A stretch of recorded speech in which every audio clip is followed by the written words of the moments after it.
it's Shay and welcome back to my channel. If you're new here, this channel is all about motherhood, beauty, and lifestyle. If that is something you're interested in, hit the subscribe button below. And if you enjoyed this video, don't forget to give it a thumbs up. So let's get right into it.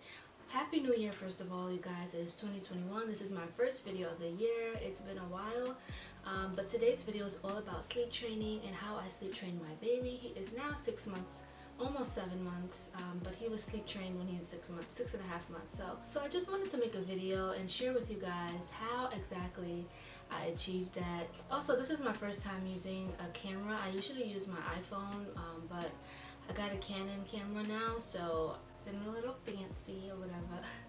But no, so I'm just trying to get used to the settings, and so this video might be different quality. I'm trying to figure the settings out. So anyway, so I finally got my baby boy to sleep through the night. It has been a long journey. I actually first started sleep training him when he was 4 months old. I was using the Ferber method. If you don't know what that is, I'll try to get a little screenshot somewhere here on the screen to show you exactly what that is. So it's basically, you know, modified crying it out. You check on your baby. There's different intervals of minutes, and it'll be 2 minutes and 4, and I don't really know, but I'll put it somewhere here on the screen. But so I did that, and he was sleep trained. He slept through the night for the first time. He did it like a couple of times, but then he started teething again, and I just felt like I needed to soothe him, and then sleep training just wasn't the best idea at that moment because he was in pain during the night. I would rub some numbing stuff on his gums, and you know, sometimes if it got really bad, I would give him some baby Tylenol. But yeah, it was just really bad, and it got to the point where he was sleeping in my bed every night, and that is a huge no-no for me. That is something I said I would never do. But it was like I would lay him down, he would wake up within 30 minutes, every hour on the hour I was getting up out of my bed. So I was just like, you know what, you're gonna stay in the bed with us because I can't keep doing this. I can't keep getting up. It's exhausting, you know. I'm always waking up. He has so much gas, and that was one of the things that kept him up as well, along with the teething.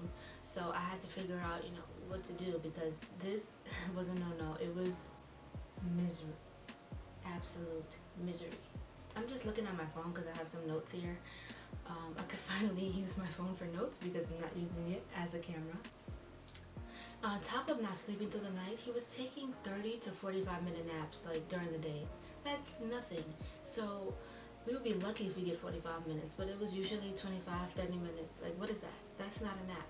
So it was just a misery on both ends, and I had to do something about it. So my mother-in-law gave us some advice. She's been working with children all her life, you know, as a profession. So she really knows what she's talking about.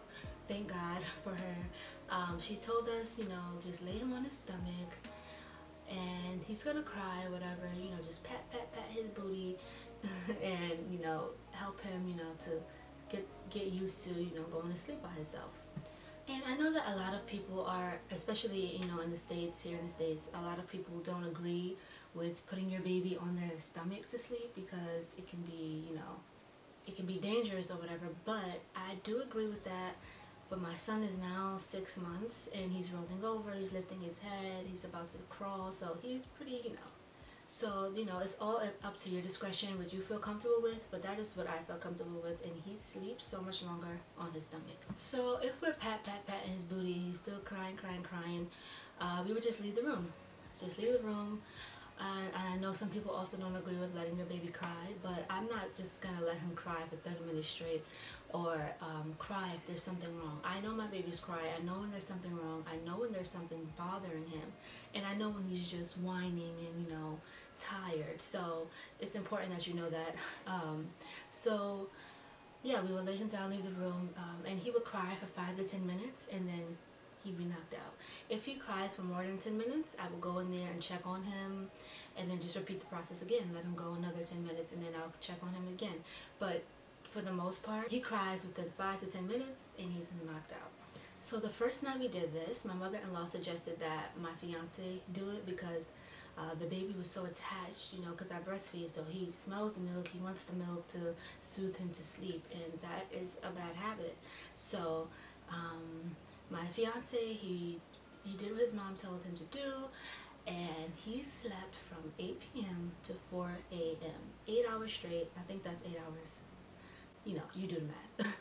He slept from 8 a.m. to 4 p.m. straight, and I was like, what? This is incredible. And then he woke up, and I fed him, I laid him back down and in his bed, not with us, and he slept for another like 2 to 3 hours, and it was just amazing. I was so happy. So thank you, Rose, for that tip. You are amazing, and I love you. I know that sleep training your baby can be a really controversial subject, but at the end of the day, in my opinion, I feel like it has to be done at some point so that your baby can be independent and that they're not always depending on you for them to sleep at night, for them to sleep during the day, for you having to rock them back and forth for 30 minutes until they fall asleep. It's not fun for you, and it's just so much easier for them if they learn that independence. So they need to learn how to self-soothe, and that's in my opinion. If you disagree, you know, to each his own. So I wanted to share some tips with you guys on how I get him to nap during the day and how I get him to sleep during the night. There will be a video after this where I explain how to get your baby on a schedule, so stay tuned for that. But in terms of his snap, I just wipe him down, I change him, and I turn on white noise. White noise is really important for us, at least, because one, it drowns out the noise that we're making outside of his room during the day, and two, it's just really soothing for the baby. So I don't usually after he's wiped down nice and fresh and I put, you know, moisturize his face and everything, I'll usually just hold him, let him know, you know, he hears the white noise, he knows it's time, mommy's gonna put me down, I'm gonna have to go to sleep. So I rock him. I have this little song that I sing to him. I don't rock him, but I hold him up here and I'm just walking around the room, walking around a little bit, just singing a song, and then I put him down. Another thing, along with having that routine, is to say the same phrase when you're putting your baby down for a nap or for bedtime. So for me, when TJ's going to bed, I'll say, "Bedtime, TJ, I love you," and I'll give him a kiss and I'll put him down. Or if it's nap time, I'll say, "It's nap time, TJ, I love you," and I'll say that about 2 times, and then I'll put him down. So my second tip is for those parents who have a baby that wakes up in the middle of the night. Now, my baby is 6 months and he's 19 pounds. As long as I feed him well during the day, he'll be fine to go through the night without having a midnight feeding. So if TJ wakes up in the middle of the night before his usual early morning time, which is around 4 a.m., 4:30 a.m., if he wakes up before then, I do not get up to go get him. He falls back asleep on his own. Mommy doesn't have to pick you up in the middle of the night every time you cry. So this is, again, teaching him to self-soothe. Now, don't get me wrong. If there's something wrong with the baby, they're in pain, you know they'll cry. I know my babies cry. If something is wrong with him, of course I'm going to go pick him up. If he's dealing with something, if he's sick, I will not leave him to cry.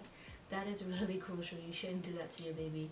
But if he's just whining, trying to figure out how to go back to sleep, I just let him cry a little bit. Again, he doesn't cry for more than 10 minutes for the most part, 5 to 10 minutes, and he's gone.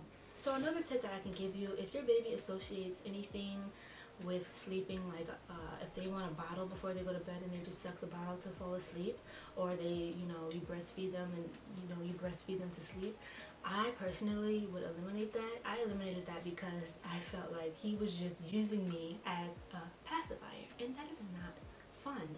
Especially when I have other things I could be doing. He's not actually drinking. He's just doing little sucking motions to help him fall asleep. So I eliminated that completely because it made it harder for him to fall asleep on his own. So if I took him off the breast and then put him down, oh my goodness, I wouldn't hear the end of it from this kid. So I stopped doing that. And of course, I didn't just, you know, cut it off. I, you know, just weaned him off of having that night feeding to fall asleep. So I usually would feed him really well before bedtime and have him digest his food and everything. Again, you guys will hear this in my next video, but I make sure he's nice and full before bed. And the only thing that I would usually give him is a little bit of water before he goes to bed, just so he's not thirsty. So one last tip that is simple but can be easily forgotten is that you want to make sure your baby is changed before nap time. Now, it's easier to remember to change them before bedtime because you probably have a whole nighttime routine that you do with them, you bathe them and everything, but you also want to make sure they're nice and dry for nap time so they can give you a nice long nap. My baby has been sleeping since 10:30 and it is now 12 o'clock, so he usually sleeps for 2 hours now, thank God. Okay, I'm telling you, this method has worked for me. Whatever you want to call it, cry it out, I don't know what to call it. It's just what I decided to do. I customized it, put my own spin on it. Make sure you change your baby before they go down for a nap so they're nice and refreshed and they're nice and dry and they can be comfortable. So that is it for my sleep training video. If you enjoyed it, please give it a thumbs up and don't forget to subscribe to my channel. I'm telling you guys, sleep training is so important. I have so much free time during the day because he's napping for 2 hours. So instead of me being on his schedule, he's on my schedule, okay? So I'm so happy that I sleep trained my baby successfully. There are nights when he wakes up still if he's in pain or anything like that, but for the most part, he will sleep through the night, every single night. He has two 2-hour naps during the day, and I am so grateful and so happy. So I hope this video helped you out if you plan on sleep training your baby. Thank you guys for watching, and I will see you in the next video.